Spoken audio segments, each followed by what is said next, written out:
Hi there guys, and welcome to our first ever comic book review video. Hi guys, welcome to Not Quite Mint. I'm Tom. We're going to be running down and giving our opinions on three comic books today.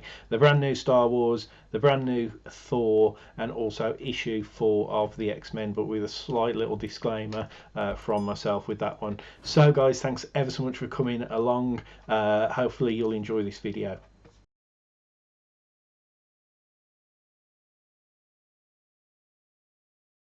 Yes, guys, let's get straight into it. As I've mentioned in that short little bit of an introduction, we've got these are the books that I picked up this week. It's a bit of a funny one with it being the new year, but effectively we're going to be talking about X-Men number 4.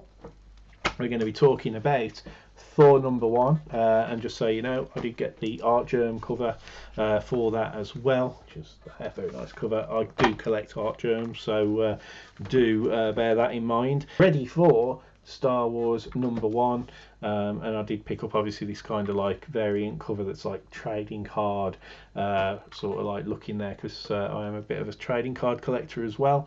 Issue 1 of 36, so it looks like we've got in for 36 issues of this next Star Wars installment, which will be very interesting. As you can see, Tom isn't with us. Tom? No, he's not here. He's quite busy and not being able to actually be here in person. So you've got my lovely mug. Or whatever you think about that. Anyway, so it's just me reviewing these. I'm going to be as quick as I can because I don't want to ruin any spoilers or anything like that, but I'm very obviously passionate about Star Wars and I could go on forever about that, but this is just to give you guys an idea of what we're reading, what we think, and so on and so forth. One thing that I will ask guys though, obviously if you are new to us and you want to sort of join us on our journey, make sure that you hit that subscribe button. Massive help. Also, give us a thumbs up if you find this format interesting. Anyway, I need to get reviewing these books or else I'm going to be here half an hour and not done anything. Anyway, so first book that I read, as I say, we've only done 3 this week. First one was Star Wars. So yeah, obviously my favourite. What can you say? The best thing about this book, I think, is it keeps the Skywalker saga alive. If you guys are a bit bummed out, regardless of what your opinion is on the last couple of films or the the prequel trilogy, sequel trilogy, wherever you are, my favourite film will always be, well, it is still Empire Strikes Back. This new set of comics, these 36 comics that are coming out, are basically going to be set immediately after Empire Strikes Back. So you've got to get your head in that frame of mind that Han's just been frozen in carbonite, nicked by Boba Fett, so heading on his way to Jabba. You've got Luke just finding out that Vader is his dad, and then you've got sort of Chewie and Leia have got this guy, Lando Calrissian, never met him before. The first thing he did was double cross them. It's a bit of a mash of heads, for want of a better word, without swearing, and that's what this book does. And I did get that feeling very well, that like it's setting up these like underlying sort of, oh right, so we're going to be dealing with the Leia and Lando situation. Lando's going to obviously have to redeem himself. We've definitely got a big thing here, I think, that's going to be coming through. Looking at the force powers that Luke uses in this book, again, no spoilers, very reminiscent of Starkiller from Force Unleashed. So I don't know if they're going to make a conscious decision to sort of recanonize some of the themes from the Force Unleashed video game into Luke's storyline within these comics, because we must remember that things that happen in these comics are classified as canon. The plot of the actual individual book was a little bit clunky. There's like a rescue sort of sequence in there that kind of didn't feel that I say realistic with dealing, but even in Star Wars it felt a little bit far-fetched. I don't think it needed to be as desperately set up as it was, and the outcome of it was a bit like, oh, really, it's, I don't know, I was a bit yeah. But yeah, but on the whole, it wasn't a bad issue, and I think it is setting up that thing that Luke has got. He's a very powerful Force user, and I think the set piece in this just obviously goes to add to that. So based on that, and the fact that it's just a start, I'm giving this 7 out of 10. It's not the most, I am excited to see it a little bit more, but I do hope that the composition of the plots or the writing is a bit more sort of comes together a little bit better. Anyway, we've got a video clip from Tom to show you now, so it's only short, but we'll check out his view, and then we'll move on to Thor number 1. Now, this one I wasn't as excited about because I'm not a huge Star Wars fan. I've seen all the films. I enjoyed the films. I don't, I've got nothing against them. I enjoy them. I think they're brilliant. So, but I've never been into the Star Wars lore. I can never really call myself a Star Wars fan. However, picking this one up, I was quite excited. I thought, pick this one up, have a read of it. I personally think the artwork is so beautiful and is so, straight away you're reading it, you think this is looking like a movie. It's great. The problem with that is I was missing a lot of the dialogue. I was looking at the artwork. I then, from an artist's point of view, I was then looking at the artwork and looking at the details, and I got a little bit lost in that. So I didn't really read the story. I had to go back and reread it. Good story. I mean, could be better, but it's not bad. It's not a bad story. It's a good story. I do like that they're bridging the gap. So it finishes at spoiler alert. So it finishes at the end of Empire Strikes Back, or the little bit after the whole Luke situation, and it ends up, giving you that little bridge to what happens next. I like that Luke is slightly broken, that he's looking for help from Obi-Wan and Yoda, but he can't find it, so therefore he's lost, as it were. So he's not himself, as well. So I think that's pretty cool. I like a lot. I'm going to enjoy looking to see where that goes. I also really like the dynamic between Lando and Chewie. You can just see that Chewie wants to tear his arm off. So I mean that's in itself is worth reading it. Another fun fact for you. I mean, I'm full of them today. Is that the quote that everyone will use for the Star Wars is, "Luke, I am your father." It actually is, "No, I am your father." But, fun fact, everyone uses the "Luke, I am your father" because it's probably the easiest one to use. Anyway, that's my review of this one. I will definitely be picking up issue 2. But I don't know how long I would stay on this, but I will definitely pick up issue 2. Welcome back. Hopefully you found Tom's views interesting and entertaining there as well. It's a shame we haven't been able to have a bit of a back and forth, but we're moving on to Thor. Thor number 1. Right. Confession time. I have never read a pure Thor comic book before. Okay? I've always been sort of Superman, Spider-Man, those types of that type of a fan. I've read X-Men in the past, but yeah. So I didn't really know how much I was going to like this Thor comic, but I was pleasantly surprised, mainly because of Donnie Kates again, I believe. I think he's recently obviously worked on Venom, which the Venom books that I've read. Really impressed with that. In this book, it has got one of the biggest WTF moments that I have ever came across in a comic book. It has been amazing. We're obviously moving on from the War of the Realms and everything that happened in that into, Thor is king, he's God, he's the All-Father, he is, he's everything. Yet we still have a really nice exchange with Loki, his brother, obviously, sort of always in the background, pulling strings and stuff like that. So I found that exchange really good. Again, not wanting to do any spoilers for you in terms of the general thing, but yeah, it's really good. I'm really excited to read like the next issue that I think comes out at the end of the month. I think I want to say the 29th of January. Sorry, I should have checked this out earlier. Yeah, 29th of January issue 2 is out, so I can't wait for that. Yeah, on that basis, get out there, read this book. This is probably from what I've heard from other people as well, this is one of the best releases of this week, and you need to get on this Thor run for Donnie Kates.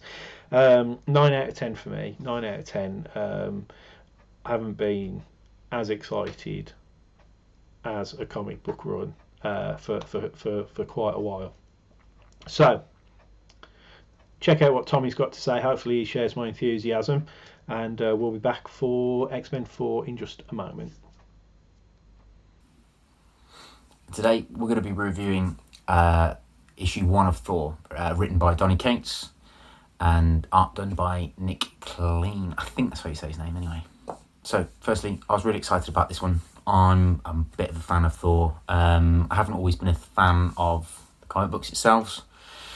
I got into Thor because of Chris Hemsworth's portrayal of Thor, and I kind of into my Viking style stuff, so it was quite interesting to get into Thor. So I was quite excited about this one because, one, I like Donnie Kates. He's a great writer. He's doing some great things with Venom, so I was looking forward to getting involved in reading this one. So yeah, so I picked it up. I thought, as a first issue, it was extremely good. I found that Donnie Kates' story is really engaging, and it left you wanting more. Made me feel like I needed to pick up the next issue, which is obviously good for a comic book. I mean, that's what you want from it, really. So I'm extremely happy with where it's going. What I do like about it, I mean, spoiler alert, is how it ends. I like the build up to it. I like the look of I'm trying to think of the best way to describe it. It's the way that Thor is. It's like he's been given everything, he's got everything, but yet he's not satisfied. He's not happy. So it's interesting to see where that's going to go in the book itself. And I know, I mean, for a start, Nick Lane's artwork. Wow, the guy was born to draw Thor. Little fun fact that he actually is the artist and co-writer of Vikings, which is a book written for Image. So I mean, what a natural progression for him to end up drawing on Thor. I mean, I have to be honest. I think from an artist's point of view, or like looking at it from an art point of view, it's really, really nice. It's a little bit medieval. It is like watching or reading a medieval book, which is, I think, very, very cool, because obviously that's where Thor is kind of set. It's that like Norse mythology type thing. So I'm really happy with this book. I thought it was really good. I would definitely pick up issue 2. So yeah, that's my opinion on Thor. Oh yeah, another fun fact for people who might not know this, but the Vikings mythology and their version of Thor, he's a lot more arrogant than the one we've got in the comic books, and he's totally different. But the word Thor is actually in our day-to-day life, believe it or not. I mean, Thursday is actually in Old Norse is Thursday, so that's quite an interesting fact to know. Okay, guys, yeah, hopefully that was all good. As I say, good solid scores on that Thor. However, we're going to do X-Men number 4. Now, this part from me is going to be really, really short, purely because I don't feel I can talk about this issue, whilst I've read it, as well informed as most people. Me and Tom have decided that we want to review and read this new X-Men run, purely off the back of how successful Powers of X, House of X, and obviously the first 3 issues of this have been. I was a Ultimate X-Men fan back in the day, like early 2000s, collected that run and enjoyed it, and it's something. I've always been an X-Men fan. Do you know what I mean? Love the films and so on and so forth as well. What did I think about this in general? I think it's pretty good. It's an issue that's titled, I think, global economics. It covers basically where sort of like you've got Professor X, Magneto, and Apocalypse. Basically, you're going to speak to the Global Economic Council or something, because they want to bring Krakatoa and the mutants into the world economy, and it explores that whole issue in a lot of detail. There's a lot of dialogue in this book, so that for a jumping in point for me, I found that quite, like, whilst I know the general thing of what's going on with the X-Men at the moment, I was a little bit like, gosh, there's a lot of dialogue here. But yeah, I'm going to give it a 7 out of 10, and I'm going to sort of pretty much end it there, because I don't feel right talking about it based upon like my current contextual lack of understanding. So 7 out of 10.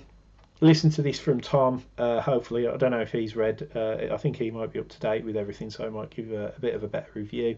But yeah, thanks ever so much, guys. Here's Tom. My third and final review this week is X-Men 4. Now, if you haven't read Powers of X or House of X, go and read them. They're absolutely amazing. Jonathan Hickman is doing wonderful things with X-Men. I like that he's on the whole, the X-Men as a whole, like he's taking it over. He's, mingling in with each and everything and trying to keep his universe. I would call it the Hickman universe. It's not really the X-Men universe, it's the Hickman universe. He's created it. He's, moulding it how he wants to mould it, and I think it's a really fantastic series. I mean, issue 4, it didn't disappoint. I'm picking up all the other comics as well as X-Men, but the flagship one itself is by far, the core is the best one. I'm really enjoying it. I like the dynamics of, you've got your Professor X, your Magneto, your Apocalypse, and they're rubbing shoulders with people like Sinister. Sorry, I almost called him Sinistry. That's a different universe entirely. But yeah, they're rubbing shoulders together. It's something you wouldn't normally see. They're getting along. They're all trying to make mutant kind this their own state, if you like. I mean, their own thing, and basically not, I don't know, take over, but just make a stand for it. Brilliant writing, absolutely excellent writing. The artwork in this by you is again incredible. I mean, he has got this knack of drawing facial expressions, and you're just drawn in. You know what they're saying before they've even said anything. You just read the facial expression straight off. It's bonkers, really, how good he is. It's bonkers how good Hickman is, to be honest. I would definitely pick up anything written by Hickman. He is fantastic. If you go back and read the Secret Empire, I think it is. I might have to check that, or it's Secret Wars, one of the two. It's basically a Doctor Doom comic, but it's absolutely incredible, and it all stems from New Avengers. Again, very well written, all done by Jonathan X. Absolutely excellent, well worth picking up. Even his independent stuff as well, like the Marauders, very worth picking up. I mean, yeah, X-Men issue 4 didn't disappoint. I'm looking forward to seeing where it goes. It's one of those kind of, I think it's a bit of a slow burner. But it is excellent. I mean, it's not as packed full of action as Thor, but it's got enough in it for you to wanting more. The beautiful thing about reading a Hickman comic that I find is you start it, you finish it, and you actually wonder where the hell that time's gone, because you've read it very quickly and you think, oh, well, that didn't take very long. Well, when's the next one? But I think that just shows a really good book, is that you really engage in it, you're reading it, you've done, you're like, you want the next one. I mean, it's brilliant. I mean, what can I say? I mean, I would definitely give this a top score from me. Well, cheers, guys. Thanks for watching. We will see you soon. See ya! So just to wrap up then, guys, next couple of videos that are going to be coming up, we're going to try and do like a weekly releases, a video just to tell you what we are going to be reading and what we think you should be picking up from. Obviously, New Comic Book Day on a Wednesday. We'll release that video on a Monday or a Tuesday. If you want to see that, make sure you subscribe down below. Obviously, like this video and leave any comments about what you're currently reading or what you could recommend to us to read, because we are building our reading list at the moment. And then obviously check back next week, because we will have more comics reviewed to you. Also, let us know if you prefer a sort of omnibus of reviews like this video, or whether we should be reviewing each individual issue separately, that would be really helpful. So as I say, guys, if you've enjoyed it, smash the subscribe button so you don't miss anything from us. Give us obviously a like, and obviously comment down below. But until next time, I hope this has been interesting. Take care.